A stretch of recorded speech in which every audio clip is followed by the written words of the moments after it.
चुड़ैल मजे से टिकटॉक चला रही होती है और उसका बच्चा भूख से रो रहा होता है।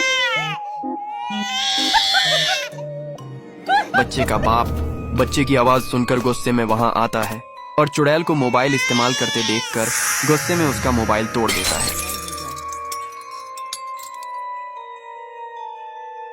फिर वह उसे एक जादुई पेंटिंग के अंदर कैद कर देता है।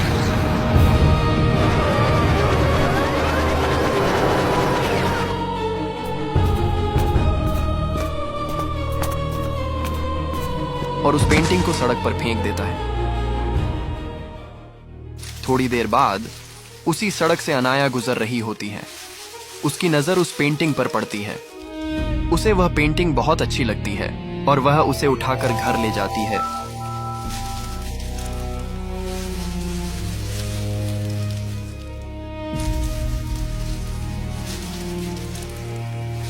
अनाया थोड़ी देर में घर पहुंचती है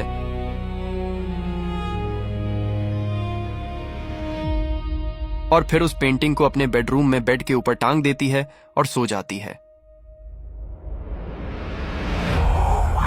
अनाया सो ही रही होती है कि चुड़ैल जाग जाती है और फिर पेंटिंग के अंदर से बाहर निकल आती है।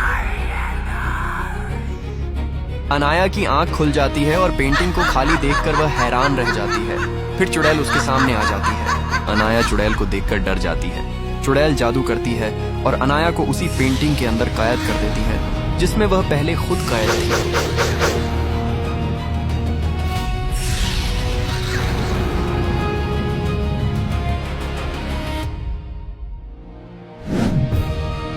फिर चुड़ैल अनाया का रूप ले लेती है।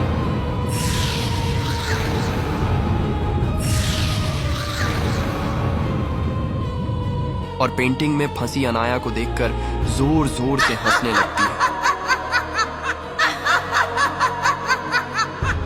अब चुड़ैल अनाया का रूप लेकर पूरे घर में घूम रही होती है, मजे से सब कुछ खा रही होती है। और अनाया के मोबाइल में टिकटॉक देख रही होती है।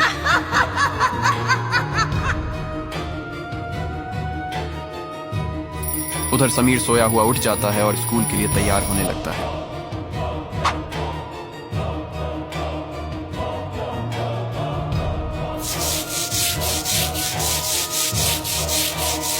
वह चुड़ैल को अनाया समझकर उससे स्कूल जाने की बात करता है, लेकिन चुड़ैल जो अब अनाया का रूप ली होती है गुस्सा करती है।